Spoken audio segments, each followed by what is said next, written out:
criaturas. Estudaremos hoje a segunda lição da nossa revista Compromisso. E o tema do nosso estudo é Ser humano e sua razão de ser. O homem, a mulher, a áurea da criação.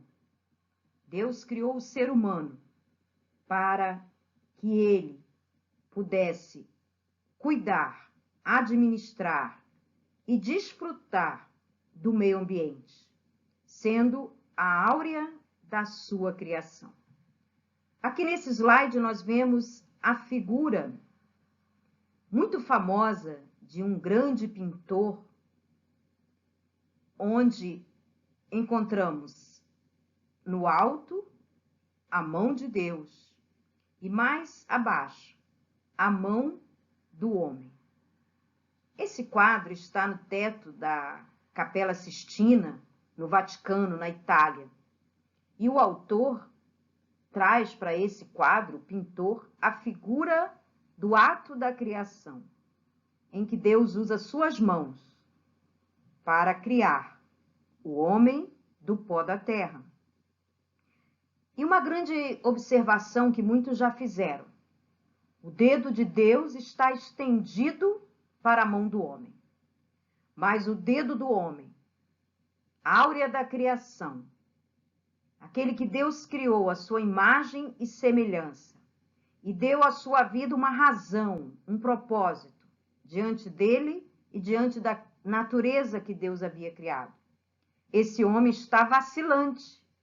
O dedo do homem está curvado. Ele não está plenamente direcionado para tocar a Deus. E nós vamos ver no decorrer do nosso estudo esse trimestre que essa atitude vacilante, cheia de dúvidas, cheia de tropeços, um dedo curvado que não se dispõe a tocar o dedo de Deus, sempre estendido em direção ao homem, é a razão do homem não estar cumprindo o seu propósito diante do seu Deus. A palavra de Deus, no capítulo 1, um dos últimos versículos traz: criou Deus o homem à sua imagem, a imagem de Deus o criou, homem e mulher os criou. Mas nesta manhã nós vamos entrar no capítulo 2. E é no capítulo 2, a partir do verso 7, que nós encontramos a narrativa detalhada, da forma maravilhosa, pessoal, que Deus criou o ser humano. Homem e mulher os criou. O protagonista da criação é Deus. Ele é o protagonista. Diz o texto, capítulo 2, verso 7. Então formou o Senhor Deus. Ele é o autor. É o ator principal. Então formou o Senhor Deus ao homem do pó da terra. Está aqui mostrando que o homem foi criado da matéria que Deus já havia criado. Deus já havia criado a terra seca. As irmãs estão lembradas? E foi do pó da terra que Deus criou o homem. Mas apesar da fragilidade de ter sido criado pelos elementos da natureza, pelo pó da terra, o mais importante é que Deus, o próprio Deus, soprou nas suas narinas o fôlego da vida. E o homem passou a ser alma vivente. A áurea da criação, formado pelas próprias mãos do Criador, recebe do próprio Criador a centelha, o fôlego da vida, e ele se torna alma vivente. Diferente dos animais, que são seres viventes, onde Deus apenas ordenou, haja e houve. O homem foi criado por Deus com as suas próprias mãos, do elemento terra, que Deus já havia criado anteriormente. E foi o próprio Deus que lhe deu vida. E diz o texto que lemos anteriormente, uma vida com alma, com semelhança ao próprio Deus, com características semelhantes ao próprio Deus. A imagem e semelhança de Deus. A imagem e semelhança de Deus na formação do homem e da mulher. Não consiste na forma física. Deus não é feito de matéria perecível, o mero pó da terra. Aí nós estabelecemos uma grande diferença. Deus não é feito, Deus é. Deus existe. O homem foi feito, veio do pó da terra. E após ter recebido o fôlego da vida, feito alma vivente, Deus o fez assemelhado a ele próprio. Na imagem não física, mas no ser espiritual. Um ser pensante, um ser com escolha, um ser com vontade, com características que se assemelham a Deus. Essa é a áurea da criação, que quando Deus criou o homem e a mulher, criou para um feito, criou para um propósito. E para esse propósito, o ser humano precisava ter características do próprio Criador. E a grande missão foi dada ao homem, primeiramente e depois à mulher. O homem recebeu a missão de Deus, do próprio Deus, para lavrar, guardar e desfrutar da terra. Em Gênesis 2,15 lemos: Tomou, pois, o Senhor Deus o homem e o pôs no jardim do Éden para lavrar e guardar. Deus deu ao homem uma missão, a mordomia, o cuidado, o zelo. O homem não era o chefão, o dono de tudo. Ele foi posto ali para ser o administrador, o mordomo de Deus diante da sua criação. E assim, o homem foi colocado num paraíso, homem e mulher. A maneira como Deus criou a mulher de forma maravilhosa, nós conhecemos, tirando da própria carne do homem, e fez a mulher, e colocou a mulher diante do homem, e ambos foram desfrutar do paraíso. Deus deu um lar para que esse ser humano pudesse desfrutar da eternidade que Deus havia emprestado para ele. Deus havia feito o homem para que vivesse eternamente, desfrutando as delícias do paraíso. Na próxima lição nós vamos ver como o ser humano foi capaz de desvirtuar o plano de Deus. Onde fica o jardim do Éden? É uma pergunta que muitos se fazem. Mas a Bíblia indica que o jardim do Éden ficava entre dois rios. E Moisés, que é o escritor de Gênesis, nomeia esses rios, Tigre e Eufrates. Para os estudiosos, porém é nada última palavra, porque é sempre estudo com base em escritos bíblicos comprovados em outros textos e etc., da própria Bíblia, porque a Bíblia é autossuficiente, ela se comprova por ela mesma.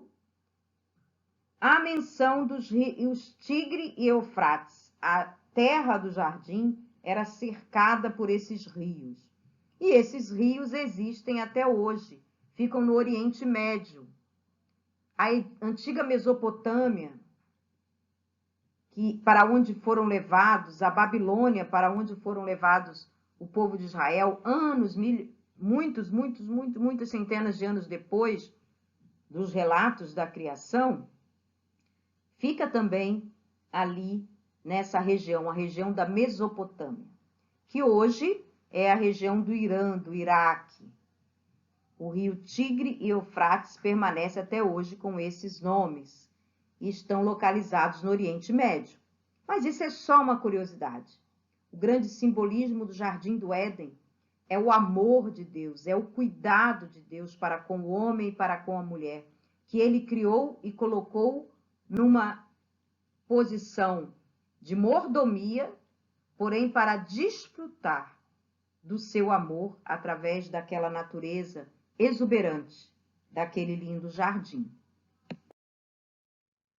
Mas o homem, mordomo, a mulher, também mordomo, foi dado a eles uma prova para que eles provassem a sua fidelidade para com o Criador. Então, o mordomo foi colocado à prova. Diz o capítulo 2, versículo 17. Mas da árvore do conhecimento do bem e do mal, dela não comerás, porque no dia em que dela comeres, certamente morrerás. Na próxima lição, nós vamos entender que o ser humano não foi capaz de sair vitorioso nesta prova de fidelidade. Vamos entender todo o contexto da queda do homem. Mas vamos perceber aqui que assim como Deus criou o homem, a áurea da criação, com tanto amor, deu a ele capacidades, habilidades, caráter, assemelhados a ele próprio, nosso Deus. Colocou o homem nesse jardim, nesse lugar maravilhoso, deu missão a este homem, propósito. Mas também Deus colocou uma prova. Deus nos coloca à prova, Ele nos abençoa, Ele nos dá consolo, cuidado, bênçãos, mas Ele nos prova. Ele nos prova e é nesta prova que nós crescemos na fidelidade para com o nosso Deus. E quando Deus colocou o homem e a mulher, o primeiro homem e a primeira mulher à prova, Deus não estava fazendo um jogo de erros e acertos. Deus estava fazendo com que o homem aprendesse, entendesse que Deus quer ter com o ser humano um relacionamento pessoal. E para que esse relacionamento pessoal existisse, era preciso obediência, submissão, entendimento de que Deus estava dando tudo ao homem e à mulher, mas ele estava requerendo deste homem fidelidade. Nós vamos ver na próxima lição e vamos refletir no porquê o homem é tão tendencioso a cair na prova da fidelidade. E assim, diante daquela prova em que o homem e a mulher não saíram vencedores, agora estava o homem, antes possuidor da vida eterna, e agora sujeito à morte espiritual.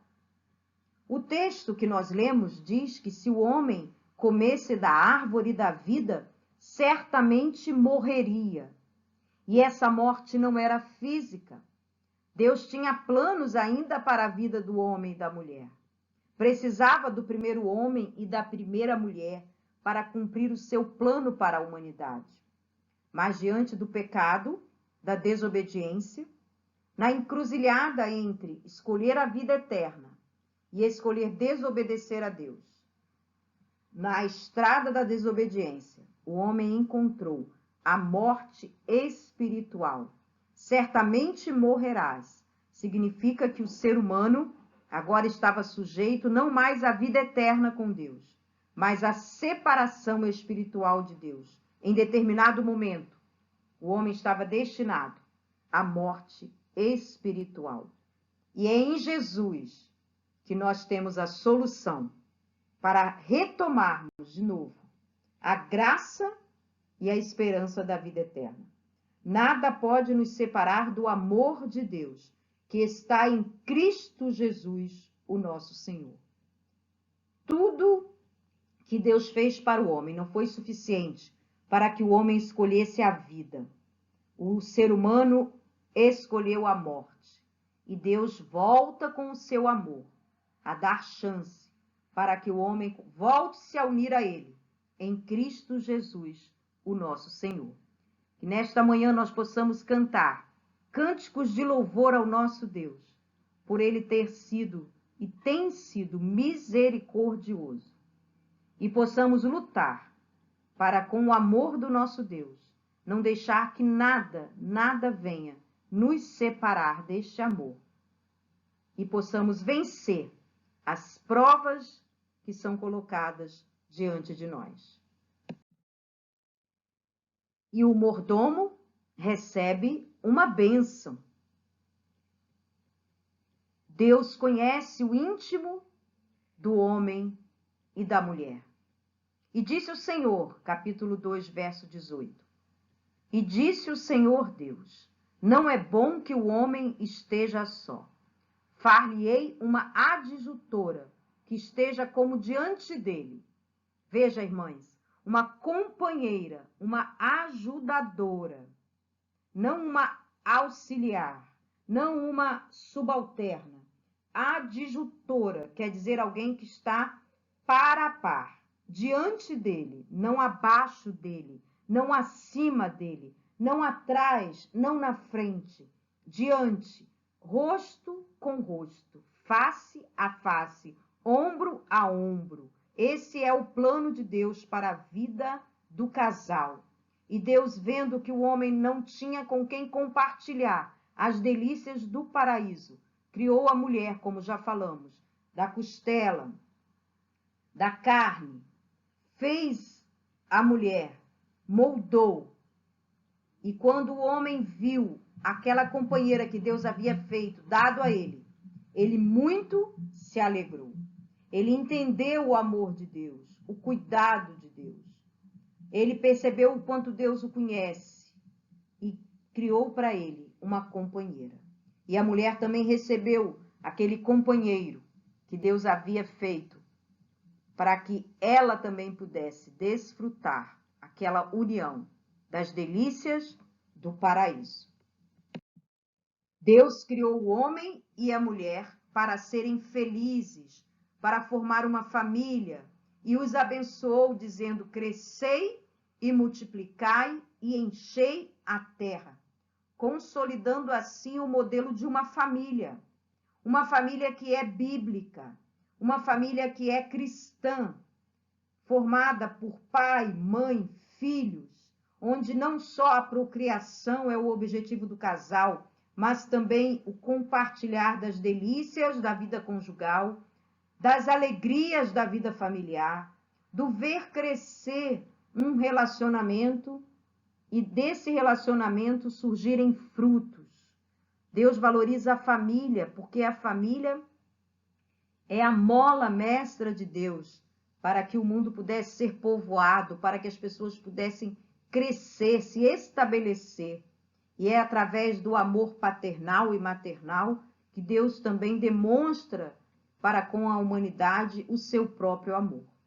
O propósito de Deus ao criar o homem e a mulher não era um propósito vazio, era um propósito para que a humanidade pudesse se desenvolver, crescer e se estabelecer na Terra.